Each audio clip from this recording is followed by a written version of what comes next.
Glória a vós, Senhor. Queridos irmãos e irmãs, São João 23, o Papa que convocou o Concílio Vaticano II, dizia da necessidade de nós estarmos atentos aos sinais dos tempos, àquilo que estava acontecendo na história, na vida concreta, e perceber aí os sinais de Deus, da sua vontade, de para onde estava apontando a ação do Espírito de Deus no mundo. Porque às vezes nós temos a ideia errada de que esse mundo está só entregue a nós. E às vezes nós não percebemos que a hora final, tem gente que fica pensando, quando é que vai ser o fim do mundo? Já chegou. O fim do mundo significa a meta do mundo. Qual que é? O mistério pascal inaugurado por Jesus Cristo. Se nós lermos a primeira carta de São Paulo aos Coríntios, capítulo 15, versículos 25 a 28, nós veremos que ali se diz que Cristo já começou a reinar. Só quem tem fé que percebe. O Cristo foi vitorioso, definitivamente, sobre o pecado e sobre a morte. Ele já começou a reinar. Mas o reino de Deus não é um reino impositivo, ele é incoativo, ou seja, ele não nos obriga, ele respeita a liberdade do ser humano, mas a oferta da salvação já foi feita definitivamente através da encarnação, da vida, da paixão, da morte, da ressurreição de Jesus Cristo. Neste sentido, o tempo escatológico já chegou. Aliás, escatologia é a palavra que vem do grego, escatom, diz respeito àquilo que é não só cronologicamente o que vem no final, mas o que é definitivo, o que é permanente. Então, o que é permanente, o que é definitivo, já foi inaugurado com o mistério pascal do Cristo. Nesse trecho que eu citei, primeira carta de Paulo aos Coríntios, capítulo 15, versículos de 25 a 28, se fala da ressurreição dos mortos. Hoje nós estamos rezando missa por vários falecidos, e fala da ressurreição de Cristo. A nossa esperança, a nossa confiança na ressurreição dos mortos se funda na ressurreição do Cristo. A nossa esperança cristã da Páscoa dos nossos irmãos que faleceram se funda na Páscoa do Cristo. Então o Cristo já começou a reinar. Mas, diz esse trecho, lá no versículo 28, ele vai vencendo os seus inimigos um a um. E o último inimigo a ser vencido é a morte.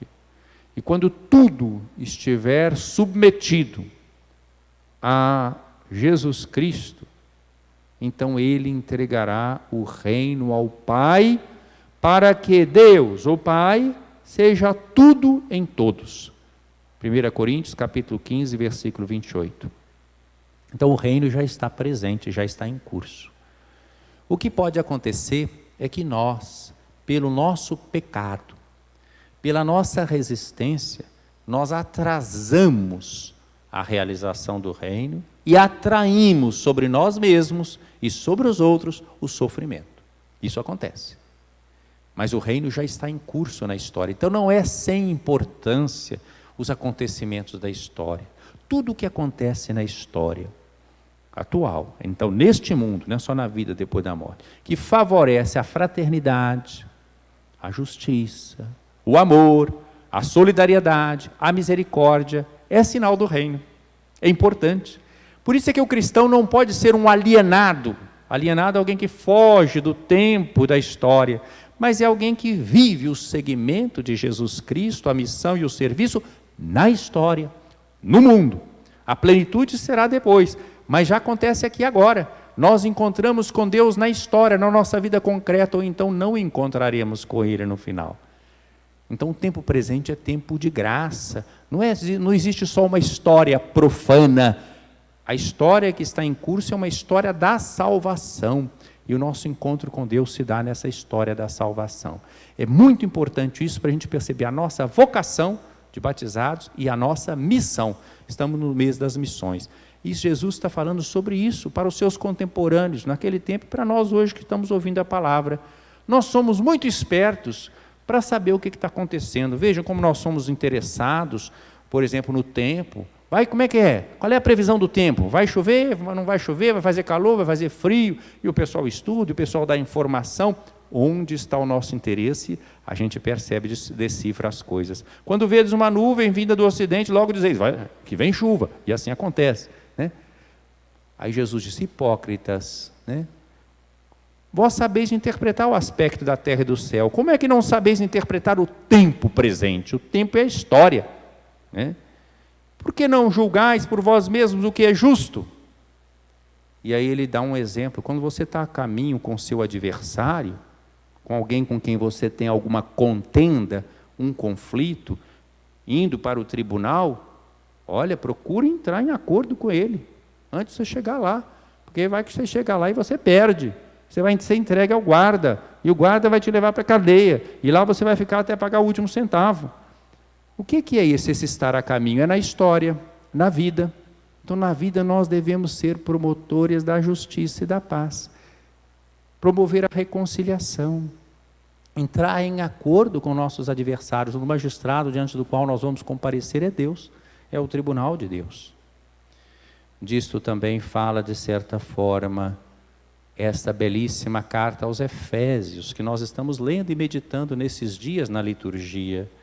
Vejam o que nós ouvimos hoje, que bonito. Irmãos, falando Paulo, né? Eu, prisioneiro no Senhor, vos exorto a caminhardes de acordo com a vocação que recebestes, mesmo das missões. Nós somos discípulos missionários, é a nossa vocação. Como é que a gente caminha então? Como é que a gente faz missão? Elevando em primeiro lugar para os outros uma doutrina? Não, meus irmãos. A doutrina faz parte, mas elevando em primeiro lugar um testemunho. Veja o que diz ele no versículo 2. Com toda a humildade e mansidão, suportai-vos uns aos outros com paciência no amor. É isso que atrai. Jesus diz no Evangelho de João, nisto conhecerão todos, que vós sois os meus discípulos, se vos amardes uns aos outros como eu vos amei. Então a missão ela é fecunda, ela é eficaz, ela atrai as pessoas quando nós damos testemunho de amor. Qual é a nossa arma? Muito conhecimento, muito recurso, muita tecnologia, muito dinheiro, muito poder? Não. Com toda a humildade e mansidão, suportar não é, vou aguentar o outro, né? Suportar é carregar um ao outro, suportai-vos uns aos outros com paciência, no amor. Então é o caminho das bem-aventuranças, é o caminho do Evangelho, é o caminho do Cristo, não há outro caminho. Aplicai-vos a guardar a unidade do Espírito pelo vínculo da paz. Então ele colocou essa proposta. Aí depois é que ele vai falar da unidade. Isso é o fundamento da unidade. Se nós não formos capazes de humildade, mansidão, paciência, amor, promotores da paz, nós não vamos conseguir a unidade tão almejada. Há um só corpo, um só Espírito, como também é uma só esperança a qual fostes chamados, vocacionados. Né?